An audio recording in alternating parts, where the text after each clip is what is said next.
Kingdom Come Deliverance 2 is about a man named Henry exploring a realistic and historically accurate recreation of medieval Bohemia. Historically accurate, you say? Let's do it.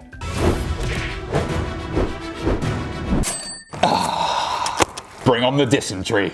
The game starts with Henry travelling into Trusky with his noble friend Hans Capon. We are travelling so that we can deliver a message to the local lord, Lord von Berghoff, to convince him to support the imprisoned King Wenceslas rather than his brother Sigismund. Thrilling. It all goes wrong though, as while we sit in our camp discussing our various incurable illnesses. Hey, I hear syphilis is the new black plague. We are attacked by anti-Berghoff bandits and must escape into the woods without our gear. And over the course of this incredibly long intro, we lose most of our skills and are eventually left penniless and alone in the middle of butt-fuck nowhere. Our only goal to get enough fine clothing and general gear to get into a local fancy wedding, as Lord von Berghoff will apparently be there.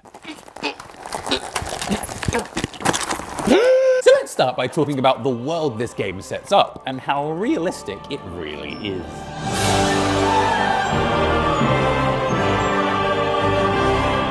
The promise of realism is the main reason this series was funded on Kickstarter. Our character Henry needs food, sleep, clothes, and several million gallons of water to wash himself because even the most minor injuries in this game coat you like it's Kill Bill. As well as this, a huge amount of effort has gone into making the towns and the people in them feel as realistic as possible. People go about their days doing jobs, guards realistically patrol the towns at night, everyone's clothes have been possessed by demons, and all of the quests and dialogue have been designed to always include numerous outcomes and ways to solve situations. The thing is, with ever-increasing graphics card power, games have been promising us more and more choices, but honestly, most of the time, I just feel more restricted. In Fallout 3, for example, I roleplayed as a serial killer whose calling card was completely dismembering every victim and hiding every one of their body parts in nearby bins. But now with games having such big and complex stories, half of the characters we meet are marked as essential and simply can't be killed. All I want is to be able to play dice against H-Bomber Guy here. Today's my lucky day. I can feel it in my bones. Good day. Roll badly and lose all my money to him. Ha ha ha! The money's mine! Finish our game, wait until nightfall, creep into his room while he's asleep to violently murder him. Ah! The character in here did actually scream when I did this. But apparently no one heard it or woke up. Realistic, my bottom. That's just how this game has been designed though. If a person isn't an essential character in the main storyline, they can be murdered. You have the freedom to kill almost anyone, but what's really impressive is even if you are doing a quest and you kill everyone involved, the game is totally ready for it and has unique dialogue programmed to go with it. He's dead. What? Did you? No, not me. It just got a bit complicated. No, not me. No, not me. No, not me. There's a quest in the main game, for example, where you have to uncover fraud going on in a silver mine. So we're asked to interrogate all of the supervisors in the mine to work out who is reporting incorrect numbers of silver corvos being mined. Halfway through, this mission started to drag harder than me on a Friday night, and I totally snapped from boredom and began to murder every single worker in the mine just to liven things up. But no matter what I did, the mission wouldn't fail. It didn't matter that I had more blood on my hands than Lady Macbeth, Dr. Crusher, or that I systematically put a halt to the entirety of the silver trade in the greater region of Kuttenberg. I went back to the main quest giver, Sir Christian. He had unique dialogue for everything I'd done. Did you think I wouldn't figure out what you did with them? And the quest just continued like nothing had happened. And you know what this made me realize? Making it so that you can murder everyone you meet isn't at all realistic. But it's the best part of the game. I think the developers are also upset that they've locked themselves into this realistic hellscape, because throughout this game, basically every other quest is related to magic or supernatural events. There's stories related to hell, dragon bones, golems, fire demons, magic artifacts, witches, death herself. But none of these things are real, so these quests don't actually have any of this stuff happen. There's one mission where you have to clear out all of the bones from an old cemetery, and with this many human remains, something here is clearly wrong. The tension builds until, while cleaning, you fall through a trap door. Henry hits the ground hard as a skull turns to face him. Then he looks up and sees it. Walt, please. Of course not really, it's just some guy, and down here there is also absolutely nothing because, spoiler warning, there can't be! No, the scariest thing we're going to come across in this game are its rendering issues. It's telling that my favourite quests in this game are the ones where fantastical stuff can happen. In this quest here, for example, after much drinking, we end up stumbling through a forest and hallucinating a full conversation with a talking dog. The world is full of mysteries. And for me, stuff like this is the whole reason I play video games. So what doesn't have talking animals in it nowadays? Soon it will be time to replenish our supply of water. What? Now, I don't want anyone thinking I think the game is bad because it lacks fantasy elements. I'm not that kind of guy. The game is overall pretty good because what it absolutely nails is...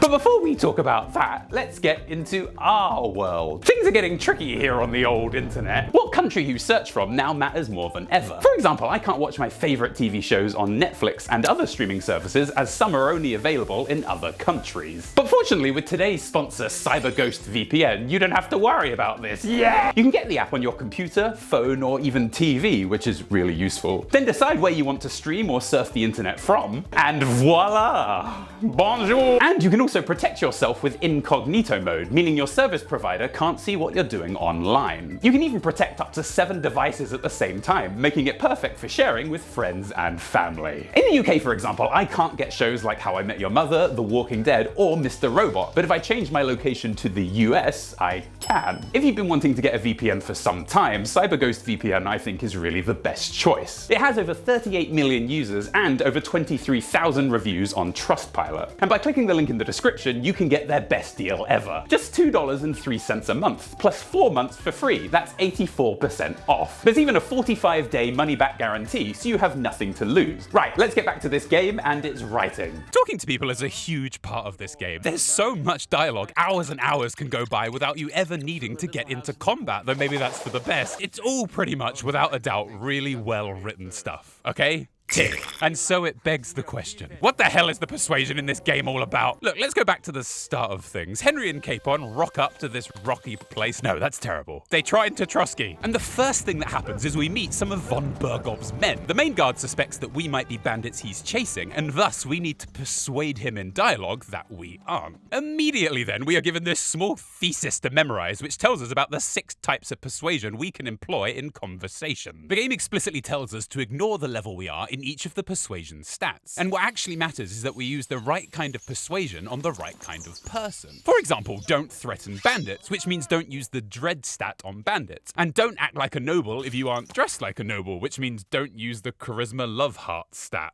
A bit confused, we begin the persuasion anyway, and yeah, I've already forgotten what all these obscure images mean. So I have to randomly decide, do I use mouth, love, or... What the hell is this supposed to represent? I actually picked this one as it was the highest numbered one of the ones I had, and I succeeded. Amazing. It is even more confusing because soon after this tutorial that doesn't quite make sense, the next major dialogue option we get is while talking to this herb woman, and in it we are given only one option, and it's dear. Dear? Dear? That wasn't listed here. How queer. These sorts of checks are actually to do with other skills totally unrelated to dialogue, but the difficulty these checks are going to be is never fully explained. And even after playing this game for a few dozen hours, I still can't tell which one I'm supposed to pick. And I'm very smart. Where this game really takes the biscuit though is sometimes you'll be in a really intense conversation. You pay for that! And clearly the next choice you make is going to be important, with long-lasting effects on the story. What? Wait, no, this is timed. Oh, fuck. Okay, wait, so do I use speech or charisma? Charisma is for when you're dressed as a noble, but no, I'm not really. But wait, no, there's these 2 options here, and they don't utilize my skills at all. Are they important? Yeah, everyone killed each other. Now, if you told me these timed conversation options implied that the game didn't actually want you to think about what type of persuasion to use based on who you were talking to and what clothes you were wearing, even though it explicitly told you to, I'd say maybe you were being too harsh. I mean, sure, 1/3 of the way through the game, when you reach level 10 in Scholarship, you unlock a perk called Liberal Arts, which explicitly tells you how difficult a specific check is going to be to pass, and no matter what you do, the difficulty of these checks never changes, so literally the only thing that actually matters in every persuasion is the level you are and the specific type of persuasion you can use, which completely goes against what you were told in the tutorial mission.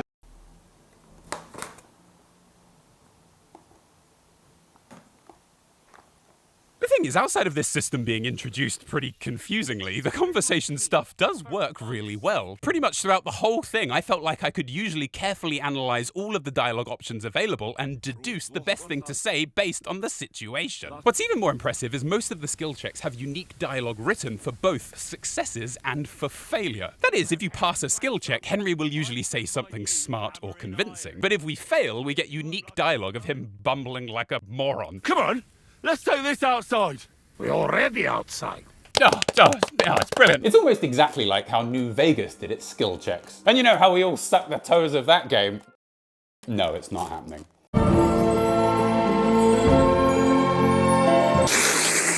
Big modern open world game, Kingdom Come Deliverance 2 does a lot of pretty unusual things. Possibly the most divisive is you have a limited number of saves. You can make saves by brewing this drink called Save Your Schnapps with the right herbs. Then, to save your game, you drink one and the schnapps is used up. To brew 2 save potions, you need to have nettles and belladonna, and it can be pretty slow going because not only does it take about 2 hours to bend over and pick up a single herb, it takes about 3 minutes of pretty detailed alchemy procedures to brew a single potion.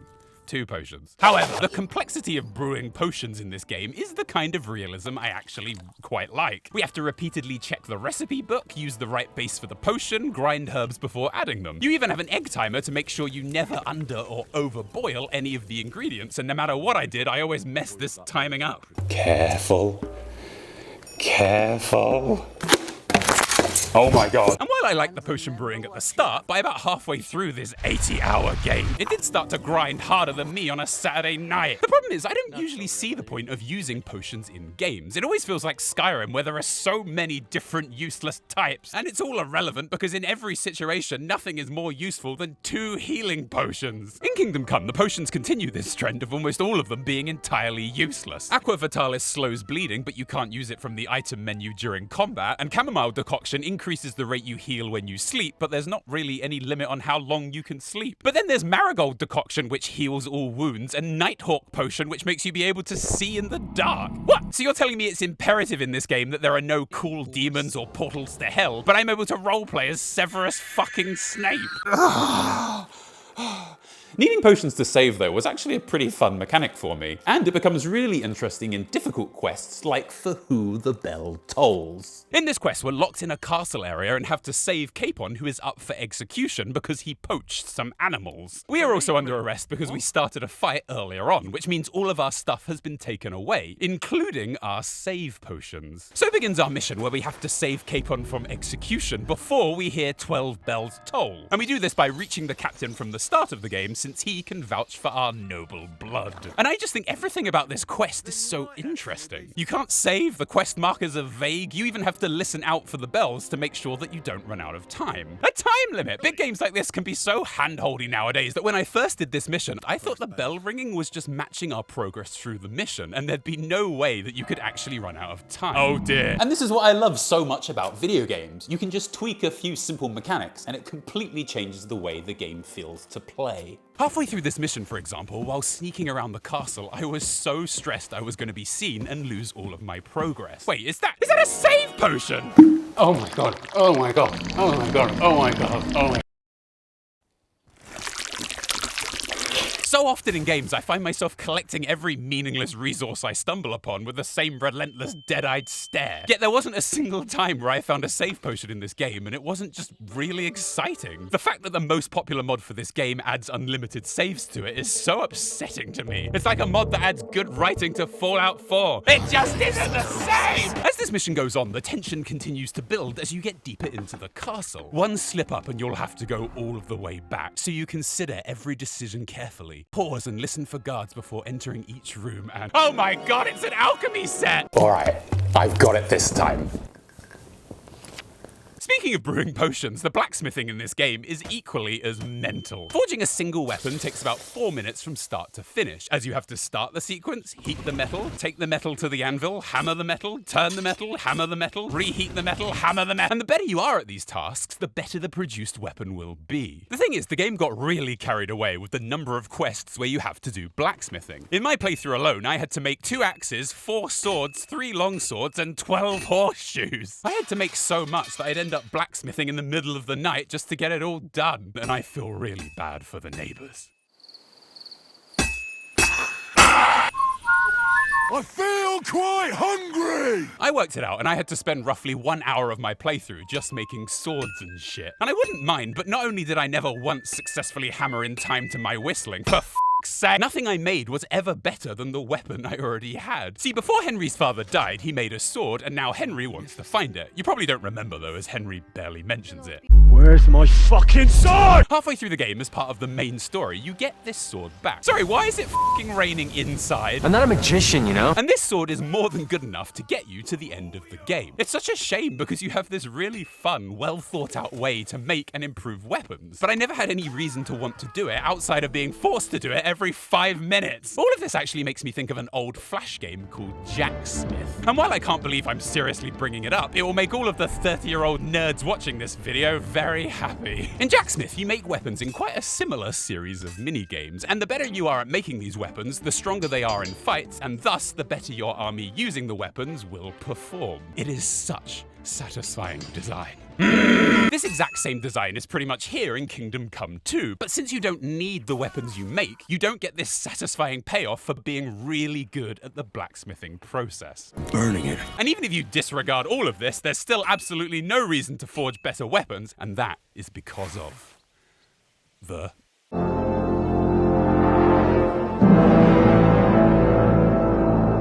I've kicked a dog to death. The combat in this game starts off really strong. We are taught how to time attacks, to attack where the enemy isn't guarding, block in time with their attacks, and after blocking, to counter with an attack. But once the main game started, this never seemed to result in me actually ever hitting my target. You stand there attacking and blocking over and over again without a single hit ever landing for longer than it takes to forge a single horseshoe. You again. And if you are fighting more than one enemy, which you always are, this combat isn't just slow, it's unbearable. What's even stranger is there are a lot of different combat skills you can learn by searching for different combat trainers around the map. Though I think I found the one I'm looking for. But the first new combat move the game got me to learn was the Master Strike, which is aptly named because now you are completely unstoppable and have absolutely no use for any other of the combat techniques. I got into a fight halfway through this game against these 7 men, and using only the Master Strike, I killed all of them without any hassle at all. Oh wait, no, I missed one. This guy thinks he can get away.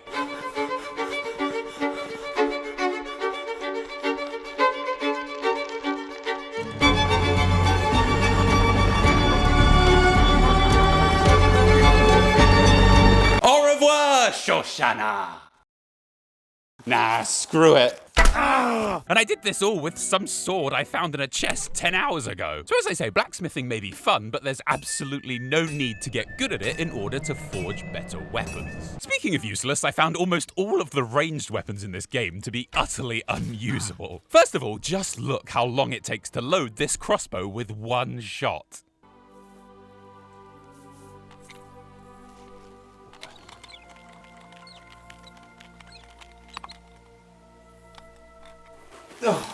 Oh my god, I'm so happy. Oh, I'm done! See, there's no aim reticle for ranged weapons, so actually hitting your target is really difficult. And even if you do by some miracle manage to hit your target with this crossbow, it doesn't always kill them in one hit, so they continue running at you and you are dead. This crossbow should be one hit kill. I don't care if they take an arrow to the knee. I want their adventuring days over. You're usually doomed if your crossbow doesn't hit an enemy because there's no quick way to draw a sword and defend yourself. Instead, you have to open the weapon select menu at the bottom of the screen, scroll across to your sword, put away your crossbow, and start to pull out. But if you're in combat and thus get hit while scrolling to select your sword, this will close the weapon select process and just select whatever you were on when you were hit. A fucking bow! So let's say that you know to select your sword, you have to press left on the D-pad 3 times. Once to open the weapon menu, and then twice to scroll along to select the sword. So in combat, you'll naturally just tap left 3 times on the D-pad and then wait. But if you get hit while doing this, it all gets completely cancelled and you just stand there taking blows waiting for your sword that isn't coming. Now, don't worry, I hear you. Wouldn't you notice if you weren't taking your weapon out?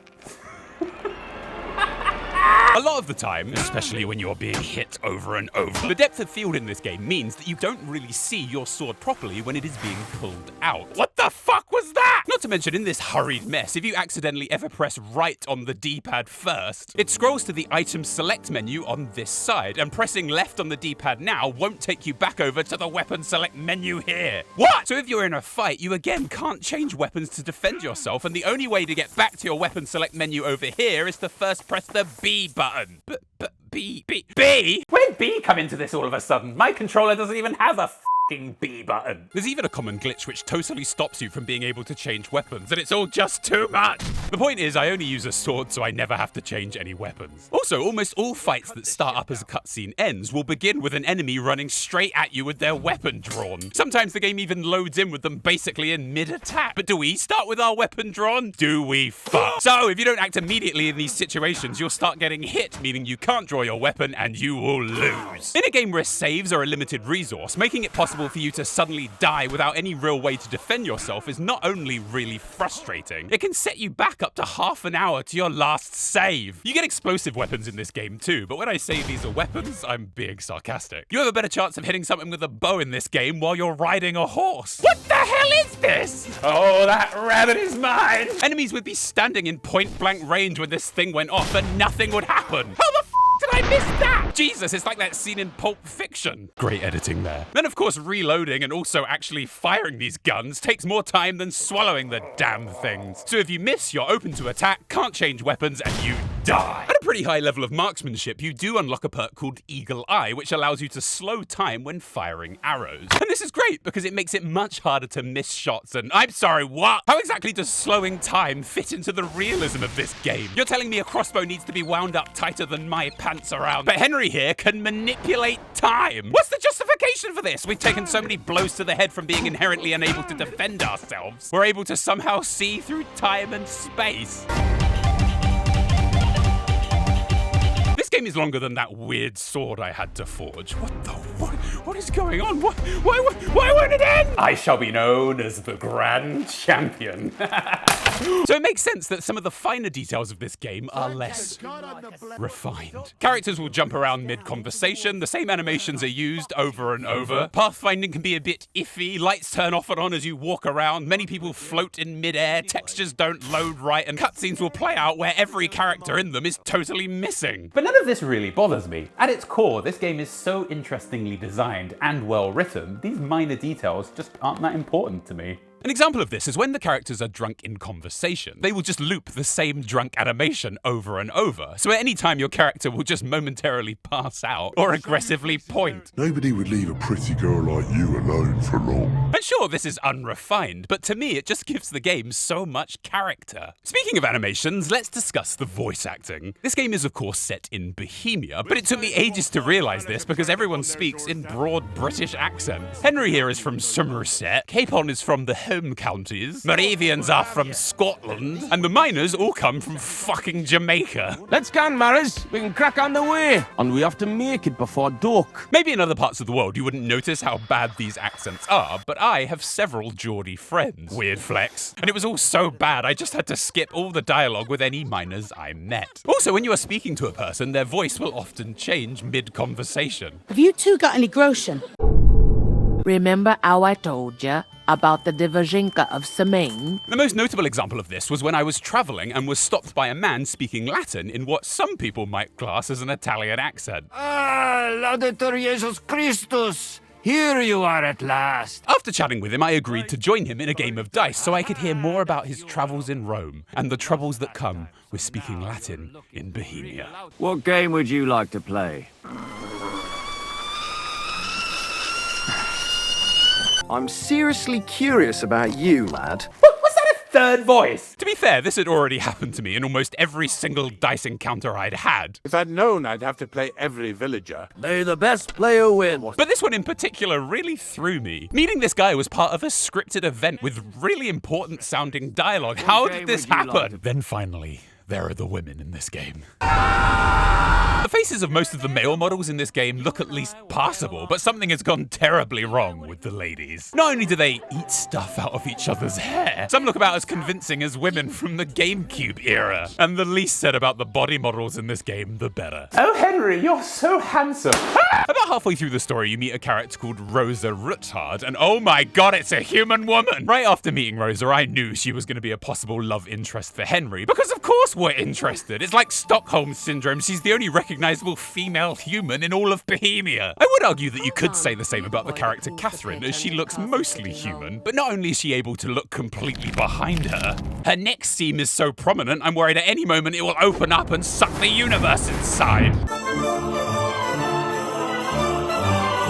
So the first half of this game's story is all really cinematic and well made. The way the game is slowly introduced to us over several hours, establishing how you need food, clothes, and varied equipment, only to drop you off alone in the middle of nowhere in Trusky with absolutely nothing, was a genuinely unnerving way to start. I remember feeling really overwhelmed about how I would survive out here. It's likely the same way Henry would have felt, so it's a really effective way to connect us to our player character early on. And it takes quite a while, but we do eventually get grounded in Trusky, exploring all of the places of interest, and in order to make a name for ourselves, meeting local nobles like Lord Semine and eventually Lord von Bergov, who weirdly talks just like Tim Curry from the Mask animated series. Including my page and my surgeon. Greetings, Mask. We explain our mission to von Bergov in that we want him to support the rightful King Wenceslas rather than the usurper Sigismund, and so we do some missions for him in order to curry favour. Tim Curry! About halfway through the game though, Lord von Bergov turns on us, revealing that he's loyal to King Sigismund. He captures Lord Capon, and Henry ends up siding with the bandits from the start of the game who are actually loyal to King Wenceslas and are forced to escape Trusky with the bandit leader Zizka. And this creates quite a sensitive part of the game. See, we leave behind all the characters and locations we've met thus far and go to a completely new map. Now, it's really important that the game doesn't follow this kind of change with one of the most boring series of sequences ever put in a video game. We leave Trusky and travel a long, empty road while Zizka monologues dozens of names and locations we've never even heard of. And because we have to be historically accurate, he lists every name and title anyone's ever had. So we have the Dry Devil, Lord Hinyuk of Kunstadt, Burgrave of Zundermo Castle, Lord of Shukdol, Fortress of Lord Pisek, the Mint Master, King Wenceslas, Margrave Yobs, the Blessing of Lord Jesus Christ. Zizka, who are all these people? We then have to watch 20 minutes of political meetings, followed by the slowest mission possible, where we need to search an empty forest for weapons with this guy, Kubayenka. And the structure of this mission is ghastly. We're told we need to find Kubanyenka, so we leave, ride a totally empty landscape in an unskippable cutscene, meet Kubanyenka, ride a totally empty landscape in an unskippable cut, stop for a wee, discover he's unkillable, walk slowly through a forest, find that the other people we're meeting aren't here, walk slowly through a forest, find the guns, dig for the guns, no guns here, walk slowly through a forest, grab some alcohol from a stream, fail to kill him again, walk slowly through a forest, find the guns, dig for the guns, no guns here, walk slowly through a forest, dig for the guns, find the guns, walk slowly through a forest and ride an empty landscape in an unskippable cutscene. Portraits of harlots and rags from the wine kegs. From here we decide to form a rebel group to stop Sigismund and save Lord Capon. As part of this, I am tasked to gather together the remainder of the Dry Devil's crew in an endless series of cutscenes and pointless conversations. Even the in-game summary of these meetings and what we need to do next is completely overwhelming. Kubayenka told me about their gang, or at least what was left of it. I have to find Matthew, Bahuta, Raniek, Janosch, and Ada. The only thing he knows about Matthew is that he's probably proud of somewhere maybe because he missed it. Bahuta has taken to the understood life. Rumor has it he's also, 3 of the 5 people we need to travel to find in this new, seemingly empty map don't even join us, so it all ends up feeling like so much busy work. Overall then, there is absolutely no way I would have continued playing this game past this point if I wasn't reviewing it. I even texted a friend who I knew had played this game, and he gave up at this exact point. A really similar thing actually happens in The Witcher 3's story, where about a third of the way through the game, you tie up all of your affairs with the Bloody Baron, leave behind every character and location you've met thus far, and travel to an entirely new map, Novigrad, for Act 2. This was a big shift to adjust to, but The Witcher 3 pulled it off by starting this section in a really impressive, bustling city filled to the brim with interesting characters and unique dramas. The new map in Kingdom Come Deliverance 2 does basically the total opposite of this. But what's even more baffling is hidden away on the other side of this second map is a really impressive bustling city filled to the brim with interesting characters and unique dramas. And look, it even has laminar flow. See laminar flow? It's easy. Just film some water flowing, mask around the stream, and then freeze the video. Neat, huh? I had no idea this city was even here because it's completely tucked away in the other corner of the map. For days, I wandered around this new area convinced it was just a load of identical towns. The city of Kurenberg, then, once you find it, is great. It's filled with fun side quests, and the realistic layout and plethora of fine details really add to the immersion, giving it a unique feel. You can even speedrun the game by stroking your dog here, as doing so makes you accelerate through time and space. So Kurenberg here is a good setting, but the main story itself for me doesn't pick back up again for quite a while. It is largely just political meetings after political meetings after political meetings after political meetings after political meetings after political meetings. And that's kind of the immediate downside of making your game historically accurate. Most conflicts in history, including this one, were largely political, so a lot of the time just not much happens. At one point we're told we're even going to get to meet King Sigismund by sneaking into a town meeting as a waiter. I am very, very sneaky, sir. Now Sigismund is a big deal. He's the whole reason my home was burnt down and my family killed. He's basically been the topic of almost every conversation in this entire game. Everything then so far has been leading to this encounter, and I was genuinely excited. So what happens? First we have to serve wine for 15 minutes. Then when Sigismund finally arrives, the game cuts away to a different location where we have to play as Godwin for a full hour of numerous political meetings. We finally cut back, watch another political meeting play out, and this ends with a new fucking political meeting starting. Henry barely says a word for any of this either. He just stands there in silence like a rhubarb and custard boiled sweet. The most notable thing we do is bow at the end, but even that manages to disappoint, and it looks more like our neck dislocates. Shortly after this, we're told we're going to plan a heist to steal the king's silver in order to defund Sigismund. Yes, finally, something that can't possibly be made boring. So, after several meetings, we first go underground and find a spot that leads to where the silver is kept. We then take control of Godwin and disguise ourselves as missionaries from the Pope. We cleverly bluff our way into the Silver Fortress. And finally, just before the heist begins, we need to carefully mediate a 30-minute-long political meeting to decide the rights and funding for the Brotherhood of Christ religious group who want to build a Church of St. Barbara against the interests of the Sedlets Monastery. Oh my god! The game pauses a fucking silver heist for this. Id eventus factorum sodalitatis quam plus tenet volumen numorum quam bonum eos And not only is this political meeting less impactful than Henry riding under a small tree, when this sequence finally ends, Godwin says, "Well, at last! I've had it up to the fucking eyeballs here." As if he knows what utter shite this sequence has been for everyone involved. Now that isn't to say the second half of the story is all bad. The very ending of it, I would say, is probably the best part of the entire game. See, we steal Sigismund's silver. But word gets out that we have it, and the Pragas, who are Sigismund's leftover army, come siege us so that they can get hold of it and at least get paid, y'all. And so from here starts the Siege of Sukdal. I better put this on then.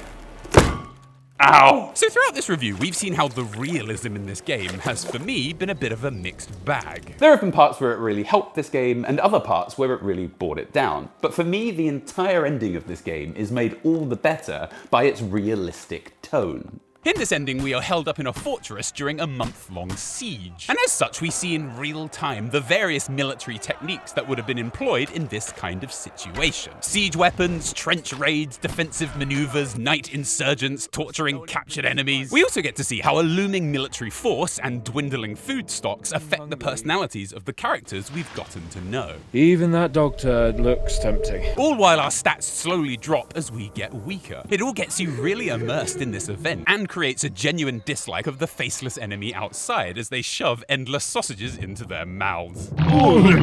Even the slow weapons feel less annoying as their long loading time just elongates the tension brought by the approaching forces. Fuck this game, but it's not all gravy, of course. During this siege, I characteristically have several conversations with Thin Air, including a final goodbye with Capon where he doesn't even bother to show up. I've come to say goodbye.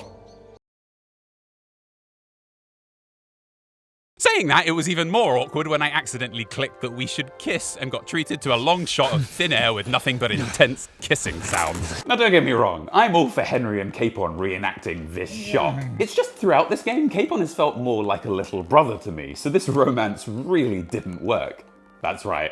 There's only one man for me. Regardless, the siege ends with us having to fall right back and the Pragas eventually getting the silver. No one important dies though, as I sneak off to get reinforcements and save the day at the last minute. This ending section is so good that I found it left me feeling pretty positive about the game as a whole. The realistic struggle we all went through together as a unit and the bond it created. It more than makes up for some of the shaky parts of the story earlier. It made me think about what a shame it is that we never actually get to see the endings of many video games nowadays. So many are just so long and unfocused that we don't have the time or the motivation to get through an entire story. Knowing how something ends, I'd say, is vital in being able to judge it properly. Surely any critical opinion on a video game you haven't finished is meaningless. However, if you look at this game's Steam page, there are 80,000 pretty concise reviews. Yet less than 30% of people who bought Kingdom Come Deliverance 2 have completed it. Hell, only 40% of people made it past that f***ing Kubayenka quest. The game ends on a big positive note though, with us all having a big celebration with as much food as we can eat. Oh my god! I guess that's just how they ate cured meats in the 1400s. Well, when in Bohemia...